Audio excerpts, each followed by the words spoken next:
नागरिकों का अधिकार एक समान है। आदिवासी दलित महिलाओं के लिए, शोषित ग्रामीण बेसहारों के लिए झालसा का योगदान है। और करे इंसाफ और अपने हक की बात, कानून की बात, कानून की बात, कानून की बात, कानून। जोहार, नमस्कार मित्रों, फिर कानून की बात लेकर मैं आपके सामने हाजिर हूं। और कानून की बात का मकसद यह है कि आप यह जानें कि समाज का जो अंतिम व्यक्ति है उसको भी न्याय मिले और उस तक न्याय पहुंचे। इसके लिए बहुत सारी व्यवस्था की गई है कि पैसे की कमी के कारण, एडवोकेट नहीं मिलने के कारण, पहुंच की कमी के कारण ऐसा नहीं हो कि न्याय से छूट जाए।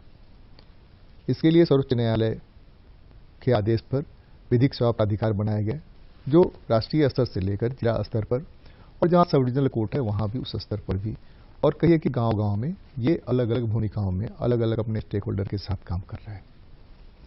पीएलवीज हैं जिनसे मदद लेकर के आप अपनी कानूनी शिकायतें, कानूनी सहायता या अपने न्याय के लिए आगे बढ़ सकते हैं। पोस्टमैन है जो आपके यहाँ डाक चिट्ठी देने के लिए आते हैं, आप उनसे बात कर सकते हैं, पंचायतों से पूछ सकते हैं। कुछ नहीं तो आपके पास जो मोबाइल है उस मोबाइल में सॉर्ट आउट कर सकते हैं। प्रज्ञा केंद्र जो है, प्रज्ञा केंद्रों में जाकर के वहां से भी अपनी शिकायतें भेज सकते हैं और घर बैठे आपकी चिट्ठी पहुंच जाएगी। और आपकी चिट्ठी पर क्या कार्रवाई हो रही है, कहाँ भेजी गई है, कब आपको बुलाया जाएगा, कैसे आपको मदद मिलेगी, ये सारी जानकारी आपको दी जाती है। और साथ ही साथ जो महिलाएं हैं, जिसकी आदिवादी, जो दिव्यांग हैं, जो एससी हैं, जो एसटी हैं, जो ट्रांसजेंडर हैं और जिनकी आमदनी 3 लाख से कम है, उनको भी निःशुल्क कानूनी सहायता और सर्वोच्च न्यायालय तक न्याय पाने की लड़ाई लड़ने के लिए मदद दी जाती है। आप अपने पीएलवी से, पैरालीगल वॉलंटियर जो आप यहाँ काम करते हैं उनसे, या डिस्ट्रिक्ट कोर्ट में आकर के, डीएलएसए के ऑफिस में जाकर के, या डाकिया के माध्यम से या फोन के माध्यम से जानकारी करके आप अपनी चीज़ों को आगे ले जा सकते हैं। आज हम बात करेंगे विकास का जो हमारा मॉडल है, सरकार का जो मॉडल है, उस मॉडल में व्हीकल्स हैं और व्हीकल्स यानी वाहन, मोटर वाहन बहुत सारी सुविधाएं देते हैं हमको। जैसे जो रास्ता हम पैदल 1 घंटे में तय करेंगे, वहां 5 मिनट 10 मिनट में पहुंच जाएंगे। अब जैसे जैसे लोग समर्थ होते जा रहे हैं, हर सामर्थ्य के लिए, और उतना ही नहीं, उनके लिए भी जो उसके साथ रोजगार करना चाहते हैं, मोटर वाहन जरूरी हो गया है। किसी के लिए 2 व्हीलर, किसी के लिए 3 व्हीलर, किसी के लिए 4 व्हीलर। अब ये गाड़ियां इतनी संख्या में बढ़ती जा रही हैं, पैसेंजर के लिए अलग, मालवाहक के लिए अलग, और तमाम कानून होने के बावजूद हर कोई जल्दी में है, जल्दी पहुंचना चाहता है। तो गाड़ी की स्पीड जैसे ही अनकंट्रोल्ड होती है, दुर्घटना घटती है। कहा भी जाता है, सजगता हटी दुर्घटना घटी। और दुर्घटना के बाद मॉब लिंचिंग नहीं हो, पिटाई नहीं हो, इस वजह से भी, या उनको कंपनसेट नहीं करना पड़े, लोग जान बचाकर, जिन्होंने एक्सीडेंट दुर्घटना की है, निकल लेते हैं। वो लोग, जो लोग देख रहे हैं, वो लोग इतने संवेदनशील हो जाते हैं कि हम देखेंगे तो पुलिस को जवाब देना पड़ेगा, कोर्ट जाना पड़ेगा, यहाँ करना पड़ेगा, वहाँ करना पड़ेगा, बहुत सारी चीजें होती हैं। तो उन सब चीजों से वो अपना पिंड झाड़ देते हैं। नहीं, हमें तो दिखाई नहीं सर, हम तो अपना मोबाइल में लगे हुए थे, हम तो व्हाट्सएप देख रहे थे, ये कर रहे थे, वो कर रहे थे, या हम वहाँ थे नहीं। लेकिन एक फैशन जरूर आया है, और वो फैशन है मोबाइल में वीडियो बनाने का, वीडियो बना के वायरल करने का। वायरल करने पर पता चल जाता है कि इन्होंने वीडियो बनाया, कि इन्होंने वायरल किया, और क्या घटना घटी, कैसे घटना घटी, कैसे लोग छोड़ के चले जाते हैं। और जो आदमी जिंदा बच सकता था, वो आदमी तड़प तड़प कर मर जाता है। और हम सारे लोग पढ़े लिखे लोग, सभ्य लोग कहलाते हैं। इसी मुद्दे पर मोटर वाहन अधिनियम जो है, उस अधिनियम में जो संशोधन हुआ है, क्या संशोधन हुआ है, कैसे बदलाव आया है, कैसे अकाउंटेबल बनाया गया है, हर किसी को, जो भी स्टेक होल्डर हैं, उन सब लोगों को अकाउंटेबल कैसे बनाया गया है, इसी मुद्दे पर आज हम बात करेंगे कानून की बात में। हमारे साथ बात करने के लिए दीनानाथ पेंटे जी है। दीनानाथ पेंटे जी इंश्योरेंस कंपनी में झारखंड के सीईओ होकर के रिटायर किए हैं और अभी डालसा में मध्यस्थ हैं। आपका स्वागत है। नमस्कार। एक तो हम ये जानना चाहेंगे कि ये जो मोटर वाहन अधिनियम में हाल में संशोधन हुआ है, जी, जी, जी। और सुप्रीम कोर्ट के कुछ रूलिंग्स हैं, उस पर एक एक करके हम बात करेंगे। ये संशोधन क्यों करना पड़ा, क्या जरूरत थी संशोधन करने की, संशोधन है क्या? जी जी जी। सर्वप्रथम कानून की बात के सभी दर्शकों को जोहार, नमस्कार। जैसा आपने कहा कि ये जो कानून है मोटर वाहन अधिनियम 1988 से पहले से कानून है, लेकिन 1988 में चूंकि इसमें एक महत्वपूर्ण संशोधन आए थे, इसमें कई संशोधन, दर्जनों संशोधन आते रहे हैं, लेकिन 1988 और 1988 के बाद 2019 ये दो महत्वपूर्ण संशोधनों का दौर इसमें रहा है। अभी जो हालिया संशोधन जिसको हम लोग लेटेस्ट अमेंडमेंट कहते हैं, वो इसलिए जरूरी हो गए थे कि कल्पना करें कि 140 करोड़ की हमारी आबादी में 30 करोड़ से भी ज्यादा वाहन है और दुर्घटनाओं की और दुर्घटनाओं से, वाहन दुर्घटनाओं से होने वाली मृत्यु की संख्या इतनी बढ़ गई है। 2022 का अगर आंकड़ा ले तो ओवर स्पीडिंग, केवल ओवर स्पीडिंग के कारण लगभग 3,30,000 दुर्घटनाएं हुई हैं और 1,20,000 से ज्यादा मृत्यु हुई है। इतनी बड़ी संख्या में जो दुर्घटनाएं हो रही है, केवल इसमें ओवर स्पीडिंग या ड्रंकन ड्राइविंग यही कारण नहीं है, बहुत सारे कारण हो सकते हैं, लेकिन ऐसी स्थिति में जो पीड़ित व्यक्ति है, जो निर्दोष व्यक्ति है, जो वाहन का शिकार हो गया, दुर्घटना का शिकार हो गया, उनके हितों की रक्षा के लिए उनको मुआवजा कैसे मिल सकता है, उनमें अलग अलग जो स्टेक होल्डर्स हैं उनके क्या क्या दायित्व है, इन तमाम चीजों को परिभाषित करने का एक मकसद इसमें रहा है। दूसरा मकसद जिसको क्या आपने इंगित किया वो ये रहा है कि दुर्घटनाग्रस्त व्यक्ति को मदद पहुंचाने में जो सबसे बड़ी बाधा है वो है डर, भय। एक तो पुलिस का भय और उस केस में अपने फंस जाने का भय और अदालत के चक्कर लगाने अदालत के चक्करों का लगा। और दूसरी बात यह है कि अस्पताल में अगर आप ले भी जाएं तो अस्पताल इंटरटेन नहीं करते, आपको आप ही से पूछने लगे सवाल, आपको उत्तरदायी मानने लग जाते हैं। ऐसी स्थिति में पीड़ित व्यक्ति को कोई मदद नहीं मिल पा रही थी रास्तों पर। तो इस स्थिति से निपटने के लिए एक बड़ा प्रावधान इसमें लाया गया जिसको गुड समरिटियन कहा जाता है, सद्व्यक्ति का एक प्रावधान लाया गया, उसकी भी चर्चा हम लोग करेंगे। और इसी क्रम में पिछले साल मतलब 2022 में सुप्रीम कोर्ट ने एक बहुत ही विस्तृत रूप से इसकी एक तरह से व्याख्या की, परिभाषा की कि इनमें दावों का प्रावधान क्या क्या है, नए जो संशोधन आए हैं उसका एक्चुअली तथ्यात्मक क्या क्या उसके प्रभाव हैं, कौन कौन इसके लिए कितना जिम्मेदार है, सब व्यक्तियों की, यहाँ तक कि हाई कोर्ट की और ट्रायल एमएसटी कोर्ट की भी पूरे दायित्व को निर्धारित किया गया है, पुलिस अधिकारियों के दायित्व को निर्धारित किया गया है। तो इसकी चर्चा हम लोग संक्षेप में करेंगे। उसके पहले मोटे तौर पर हम बता दें कि ये जो 2019 का संशोधन है उसमें जो मुआवजे की राशियां है उस राशि को काफी बढ़ाया गया है। जैसे हिट एंड रन का एक जो मसला है कि इसमें कोई वाहन आपको धक्का मार के चला गया लेकिन वाहन बाद में उसको इंगित नहीं कर पाया, वाहन की पहचान नहीं हो पाई, तो ऐसे केस में पहले केवल 25,000 रुपए के मुआवजे का प्रावधान था और चोट के स्थिति में केवल 12,500 रुपए का प्रावधान था। आज इस प्रावधान को बढ़ा करके 25,000 से 2 लाख किया गया है और वो 12,500 का जो प्रावधान था उसको 50,000 किया गया। हिट एंड रन का प्रावधान, अगर उसका पार्टी का पता नहीं चलता कौन धक्का मार के चला गया, वाहन कौन मारा, नहीं पहचान में ना आए, लेकिन वो मोटर वाहन दुर्घटना हुई हो, इस तथ्य को अगर खाली सिर्फ एफआईआर लेकर के चले जाएं, बस उतना से आपको एक सीधी सी प्रक्रिया थी। दूसरा ये था कि पहले के कानून में एक जिसको कहा जाता था नो फॉल्ट लायबिलिटी, मतलब ये कि बिना आप दोष सिद्ध किए हुए कि ड्राइवर का दोष था, वाहक का दोष था या कर्मचारी का दोष था, तो आपको 50,000 रुपया का मुआवजा तुरंत मिल जाता था जैसे केस फाइल करते। अब उस राशि को 50,000 को बढ़ाकर 5 लाख, मतलब मृत्यु की स्थिति में 5 लाख और दुर्घटना की स्थिति में उसको 2 लाख तक बढ़ाया गया है। तो ये काफी बढ़ोतरी हुई है संख्या में। तीसरा जो प्रावधान आया है कि इसके अलावा आपकी जो आमदनी है उसके अनुपात में, मृत व्यक्ति की आमदनी के अनुपात में या उसके परिवार और डिपेंडेंसी को ध्यान में रखते हुए मुआवजा राशि को भी काफी बढ़ा दिया गया है। तो ये तो हुए प्रावधान। अब है कि पुलिस के दायित्वों को कैसे परिभाषित किया गया है।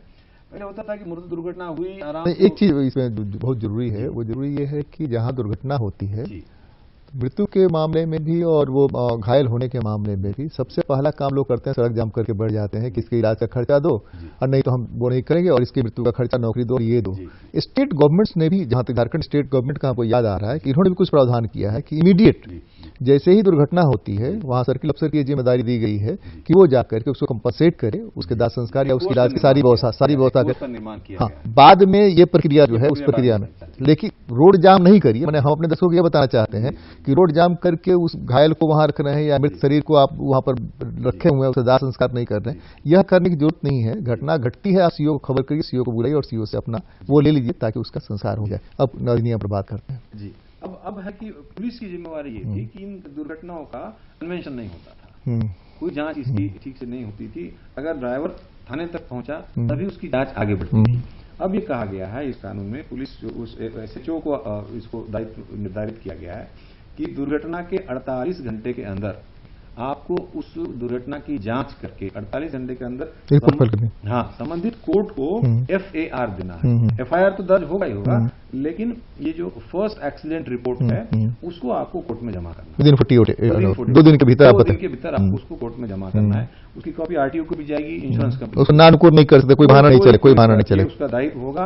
अन्यथा इसमें अगर वो फेल कर जाते हैं तो स्टेट पुलिस एक्ट के तहत गंभीर परिणाम उनको भुगतने पड़ सकते हैं। ये हुआ है। उसके बाद जो इंटरिम एक्सीडेंट रिपोर्ट है उसको 50 दिन की अवधि दी गई है कि सारी जांच पड़ताल करके वाहन के कागजात, बीमा के कागजात, दुर्घटना की स्थिति, सब सारी जांच करके इंटरिम एक्सीडेंट रिपोर्ट, इसको IAR कहा है, 50 दिन के अंदर कोर्ट को दे देना, उसको करें। और फाइनल सारी चार्जशीट वगैरह फाइल करने तक का जो काम है वो DAR, डिटेल एक्सीडेंट रिपोर्ट, वो 90 दिन के अंदर आपको 3 महीने में पूरा का पूरा निपटा के कोर्ट को फाइनल दे देना, आपको पूर्ण करना। ये दायित्व पुलिस पर रखा गया है। इसी के साथ क्या था कि जो आमतौर पर पुलिस जो है वो एस्केप लेती है कि हमारे पास हैंड नहीं है, इतना ही संख्या है, तो लॉ एंड ऑर्डर में चले गए थे, यहाँ चले गए तो वहाँ चले गए, ये केस पड़ा हुआ था यहाँ। इसमें एस्केप करने की गुंजाइश है क्या? वास्तव में इसमें सच्चाई है। अब मैन पावर को लेकर, पुलिस को लेकर, उनके अपने प्रशिक्षण को लेकर बहुत सारी कमियां हैं, लेकिन तब है कि ये प्रावधान, क्योंकि दुर्घटना उसको अनुपालन करना ही करना, उसको अनुपालन करना और दायित्वों का निर्वाह नहीं किया जा सकता है, ऐसी स्थिति किसी भी पुलिस थाने में नहीं। इसलिए कि संवेदनशीलता नहीं के अभाव में यूं कहिए कि ये मामले जो लटके रह जाते थे, और उसमें बाकी और भी दोष आए कि FIR दर्ज करने के लिए पैसे की मांग होना, ये सब तमाम चीजें उसमें आती रही। लेकिन अब इसमें इस समय सीमा का निर्धारण किया गया है। इसी के साथ जो दूसरा पहलू था कि जो पीड़ित व्यक्ति है, दुर्घटनाग्रस्त जो व्यक्ति है, उनकी मदद के लिए कोई सामने नहीं आता। इस संदर्भ में मैं आपको एक प्रत्यक्ष घटना आपको साझा कर सकता हूं कि पिछले नवंबर 2030 में दिल्ली में एक दुर्घटना हुई। एक डॉक्यूमेंट्री फिल्म मेकर पीयूष पाल नाम के व्यक्ति, 34 साल के, वो दक्षिणी दिल्ली के पश्चिमी पार, मतलब एक चलते फिरते इंपॉर्टेंट इलाके में जहाँ की आवाजाही बड़े पैमाने पर हो रही है, एक गाड़ी ने उनको धक्का मार दिया, पूरी तरह दुर्घटनाग्रस्त हो गए, पड़े रह गए। उस रास्ते पर 30 मिनट तक किसी ने उनकी तरफ झांक कर भी नहीं देखा, किसी ने उनको उठाने की कोशिश नहीं की। और जब कोई अधिकारी आया भी, जांच अधिकारी हो, पुलिस अधिकारी, जो भी व्यक्ति आया, प्रत्यक्षदर्शियों का ऐसा कहना है कि सबसे पहले उस व्यक्ति का मोबाइल, वॉलेट और उनके बाइक पर लगा हुआ GoPro जो महंगा एक कैमरा होता है, वो हड़प कर लिया गया। तब जाकर के कहीं उनको जब अस्पताल में भर्ती किया गया तो तीसरे दिन उनकी मृत्यु हो गई। गोल्डन पीरियड तो खत्म हो गया। एक घंटे के अंदर जो उनको सबसे महत्वपूर्ण वहां एक तरह से उपचार मिलना चाहिए था, वो खत्म हो गया। अब ऐसा क्यों होता है? कोई क्यों नहीं रुकता है? क्योंकि आपकी कोई मदद नहीं करता है। इसमें सबसे महत्वपूर्ण जानने वाली बात है, और हमारे सारे दर्शकों को मेरा एक अनुरोध है कि इस बात को समझे, इस अपने दायित्व को भी समझे और इस अपने अधिकार को भी समझे कि इस नए प्रावधान में जो कि अमेंडमेंट, जो संशोधन जिसकी बात हम कर रहे हैं, उसमें ये कहा गया है, एक सेक्शन डाला गया है जिसको कहते हैं गुड समैरिटियंस, मतलब सद्व्यक्ति का एक प्रावधान। इसमें यह है कि कोई भी व्यक्ति जो कि पीड़ित व्यक्ति से संबंधित ना हो, उस पर यह दायित्व न हो मदद करने का, वो किसी लाभ की आशा से या फायदे की आशा किए बगैर पीड़ित व्यक्ति को अगर अस्पताल में पहुंचाता है तत्काल उसके उपचार के लिए और आकस्मिक उपचार के लिए, तो ना अस्पताल ना पुलिस उनको किसी भी तरह से परेशान नहीं करेगा, पूछताछ नहीं करेगा, ना ही उनके कुछ व्यक्तिगत जो डिटेल्स है उसकी मांग करेगा, और अस्पताल भी नहीं और पुलिस भी नहीं, और नहीं उन पर कोई सिविल या क्रिमिनल केस आगे बढ़ेगा। उन्होंने अपना दायित्व का निर्वाह नहीं, गवाही के लिए कंपेल किया जाएगा, किसी भी तरह का उन पर कोई दबाव नहीं डाला जाएगा। ये एक प्रावधान है। कुछ राज्यों ने, जिसमें कि झारखंड भी सबसे आगे है, प्रोत्साहन राशि के रूप में भी ऐसे की जो सदव्यक्ति हैं जो पीड़ित व्यक्ति को अस्पताल तक ले जाएंगे, उनके लिए प्रोत्साहन राशि है। झारखंड में 5,000 रुपए की राशि रखी है ताकि इसको प्रोत्साहित किया जा सके। लोगों को समझना होगा कि आप अगर मदद के लिए आगे आते हैं तो आप पर किसी भी तरह की कोई आपत्ति विपदा या पुलिस का चक्कर, कानून का चक्कर नहीं आने वाला है। ये इस कानून की बात पर हम लोग बार बार दोहरा रहे हैं। बिल्कुल, इस बात को आपको देखना है। अब है कि ये जो प्रावधान आ गया, इस कारण से लोग मदद के लिए तो आएंगे, लेकिन पीड़ित व्यक्ति के और पीड़ित व्यक्ति के जो परिवार है उनके क्या क्या अधिकार हैं, इसको लेकर काफी असमंजस रहा है।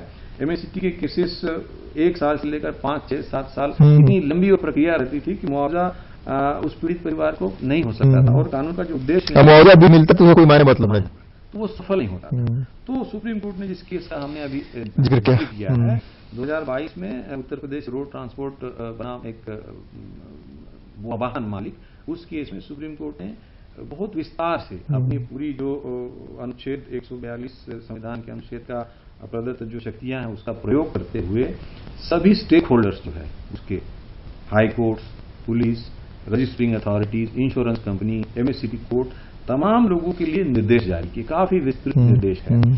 उसको जाने से पहले हम ये जाने कि इस व्याख्या या पुनर्व्याख्या के पहले ऐसा माना जा रहा था कि केवल दो तरह के दावे आप कर सकते हैं। एक वो दावा जो कि जिसको नो फॉल्ट लाइबिलिटी कहते हैं, मतलब दोष सिद्ध करने की आवश्यकता इसमें नहीं होती। आप मुकदमा दायर कीजिए, मतलब आवेदन कीजिए और आपको मृत्यु की स्थिति में 5,000 और जो गंभीर चोट की स्थिति में 2 लाख तक का मुआवजा आपको आसानी से मिल जाना है।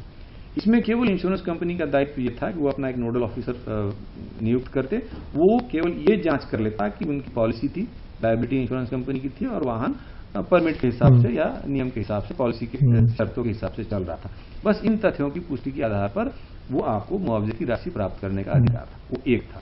दूसरा ये था कि दुर्घटना के 6 महीने के अंदर अंदर, मान लीजिए ये 5 लाख या 2 लाख की राशि है, वो परिवार को या व्यक्ति को, पीड़ित व्यक्ति को अपर्याप्त लगती है तो वो दावा कर सकता था, लेकिन उस दावे की समय सीमा थी 6 महीने की। दुर्घटना के 6 महीने के अंदर आपको वो दावा करना है, जिसको कि एमएससीटी कोर्ट फिर एक एडजुडिकेशन का जो प्रोसेस चलता था, समरी ट्रायल का, उसको करते थे। अब इस प्रक्रिया में सबसे लंबा समय लगता था, कतिपय कारणों से समय लगता था, फिर अपील, फिर सुप्रीम कोर्ट, इस तरह से वो लंबी प्रक्रिया थी और पीड़ित परिवार को उसका लाभ, वास्तव में वो लाभ उन तक नहीं पहुंच पा रहा था। इस प्रक्रिया को अब सुप्रीम कोर्ट ने पुनर्व्याख्यात किया और सब तरह की समय सीमाएं मान दी। इस जो निर्णय है उसमें सुप्रीम कोर्ट ने कहा कि ये जो स्थिति है, अब क्या होगा कि जो एफआईआर की बात हमने की है, मान लीजिए कि किसी पीड़ित परिवार को जानकारी के अभाव में ये पता ही नहीं कि हमको आवेदन कैसे करना है, दावा कैसे करना है, तो वो अगर नहीं भी कर पाए, वो 6 महीने अगर चले भी गए तब भी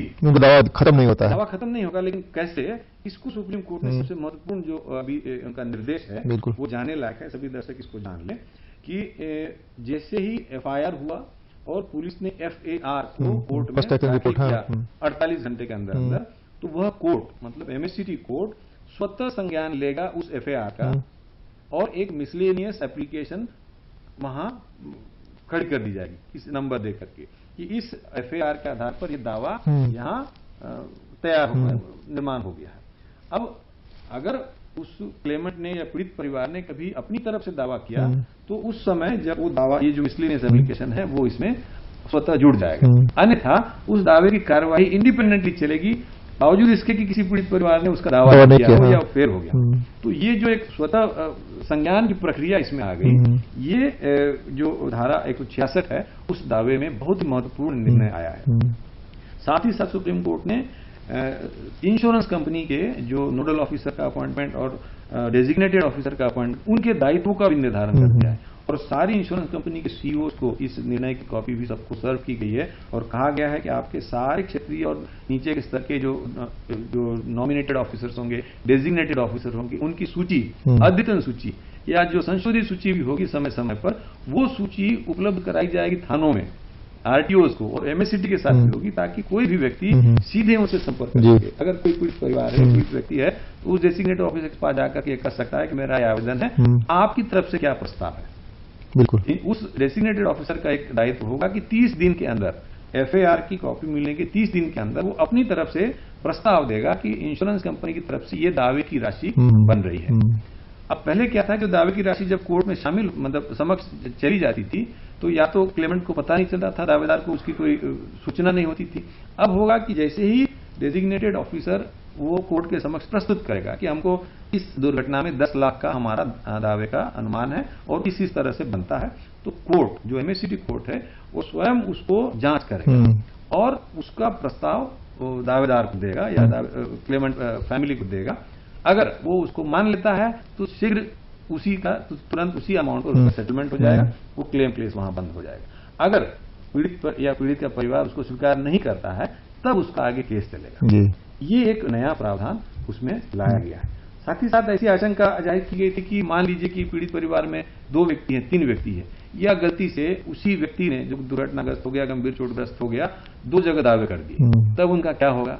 उसमें भी सुप्रीम कोर्ट ने निर्णय और व्यवस्था दी है कि जो दावा पहले जिस कोर्ट में दाखिल किया हो गया, अगर मान लीजिए कि आप आज हम 11 जनवरी को रांची कोर्ट में दावा दाखिल किए और 15 जनवरी को धनबाद कोर्ट में करते हैं, तो सारे वो दावे दावेदार को या दावेदार की जो परिवार है उनको ट्रांसफर करने की जहमत नहीं उठानी पड़ेगी। Registrar of the high court का ये दायित्व होगा कि ऐसे सभी दावे वो स्वतः उस कोर्ट में जहां पहले दावा दाखिल किया गया है वहां उसको जाकर वो सब एक साथ जुड़ जाएंगे। इसके लिए पोर्टल बनाने का निर्देश दिया गया है। मान लीजिए ऐसी व्यवस्था हो सकती है। अगर हाईकोर्ट की ज्यूरिसडिक्शन के बाहर भी है उसमें भी पोर्टल के द्वारा उसको हाईकोर्ट के रजिस्ट्रार की वो जिम्मेदारी तय की गई है। तो इस तरह से काफी दावों की जो प्रक्रिया है उसको काफी सरल बनाया गया है। तो मोटे तौर पर ये प्रावधान इस संशोधन में लाए गए हैं और इसमें काफी विस्तार से सुप्रीम कोर्ट। हम अपने दर्शकों को 2-3 मैसेज देना चाहते हैं। एक मैसेज तो यह कि दुर्घटना होने पर रोड जाम करने के बजाय दुर्घटना जिसके साथ हुई उसको तुरंत अस्पताल पहुंचा है और 1 घंटे गोल्डन पीरियड माना जाता है। अगर पहुंच गया तो 90% गुंजाइश रहती है कि आदमी बच जाएगा। दूसरा यह कि उसके बाद जो उसका दावा बनता है स्टेट गवर्नमेंट से और यूनिवर्सिटी कोर्ट से, उन दावों के लिए प्रक्रिया चलाए। अगर वो नहीं मिलता है तो उसकी प्रक्रिया में जाए जो करना है तो करे, लेकिन वो मिलना ही मिलना है। इसलिए कि दोनों का कमिटमेंट है और सुप्रीम कोर्ट का जो संशोधन नया आया है, एक्ट में जो बदलाव आया है, तो रोड जाम करने से बेहतर है कि बेमतलब जिनका कसूर नहीं है उनको भी अपील कर दूसरे कि जिसके साथ दुर्घटना घट गई है जिन्हें भी कारण से मॉब लिंचिंग नहीं करिए।